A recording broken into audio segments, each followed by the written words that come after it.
Hello বন্ধুরা, চলে এসেছি তোমাদের সাথে আজকে আরও একটা রেসিপি নিয়ে আমাদের ভুরিভোজ চ্যানেলে।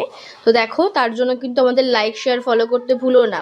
আর তোমরা কেমন আছো অবশ্যই আমাকে কমেন্ট করে জানিও। তো দেখো, রোলটা বানানোর জন্য প্রথমে চিকেনটা ম্যারিনেট করে নিয়েছিলাম সর্ষের তেল, আদা রসুনের পেস্ট, একটু চিলি সস এবং নুন, হলুদ, লঙ্কার গুঁড়ো, জিরে গুঁড়ো, ধনে গুঁড়ো দিয়ে। আর এটাকে দেখো, আমি এবারে একটু কিন্তু জাস্ট টস করে নেবো প্যানে, হালকা একটু এদিক ওদিক, যাতে মাংসটা একদম সিদ্ধটা হয়ে যায়। তো তোমরা এভাবে কিন্তু অবশ্যই বাড়িতে ট্রাই করো, আর আমি তোকে ড্যাম বলছি, জাস্ট ওয়াও লাগে।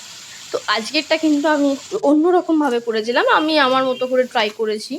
তো তো সেটাই তোমাদের সাথে কিন্তু শেয়ার করছি। তো দেখো, চিকেনটা হয়ে গেছে কুকড, আমি কিন্তু নামিয়ে নিচ্ছি। আর যে দেখে ময়দাটা বেলে রেখেছিলাম, সেটা কিন্তু আমি কিন্তু এক এক করে ভেজে নেবো। ময়দাটা কিন্তু আমি নুন, একটু চিনি, রিফাইন তেল, সয়াবিন অয়েল যেটা, আর একটুখানি আমি টক দই আর বেকিং পাউডার ব্যবহার করি ফ্লাফিনেসের জন্য। তো সেটাই করেছিলাম। তো দেখো, রুটি কত সুন্দর গোল হয়েছে, আর দেখো কত সুন্দর সাদা একদম ধপধপ করছে তেলে। জাস্ট হালকা একদম ভাজবো, বেশি কড়া করবো না কিন্তু আমি। তো ওটাকে ভালো করে দেখো ভেজে নিচ্ছি। অন্যদিকে ডিম গুলে নিয়েছি, এবার এক এক করে কিন্তু আমি দেখো ডিমটা দিয়ে দিলাম। এর মধ্যে আমি এবার রুটিটা দিয়ে দিচ্ছি।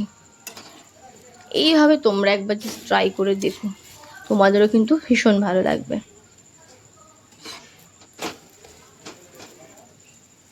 আর আমি যখনই করি এরকম পরোটা বা এগরোল বাড়িতে যখন করি, আমি কিন্তু অয়েলটা একদম মিনিমাম রাখি। ঠিক আছে, আমি অয়েলটা খুব কম ব্যবহার করি এইসব রান্না বান্নায়। তো দেখো, এবার রোলটা বানিয়ে নিই। চিকেনের যেটা বানিয়েছিলাম ওটা দিলাম, একটু শসা কুচি অ্যাড করেছি আমার স্টাইলে, একটু পেঁয়াজ কুচি অ্যাড করেছি, কাঁচা লঙ্কা কুচি দিয়েছি, আর এরপর একটু টমেটো সস হালকা, আর একটু চিলি সস। এটা আমি পুরোপুরি আমার মতো করে করেছি, তোমরা চাইলে মেয়োনিজও ইউজ করতে পারো।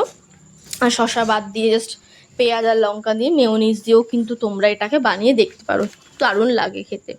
এইভাবে অবশ্যই ট্রাই করো, আর কমেন্ট করে যারা তোমাদের কেমন লাগলো। আর আমাকে ফলো, লাইক, সাবস্ক্রাইব করতে কিন্তু একদম ভুলো না।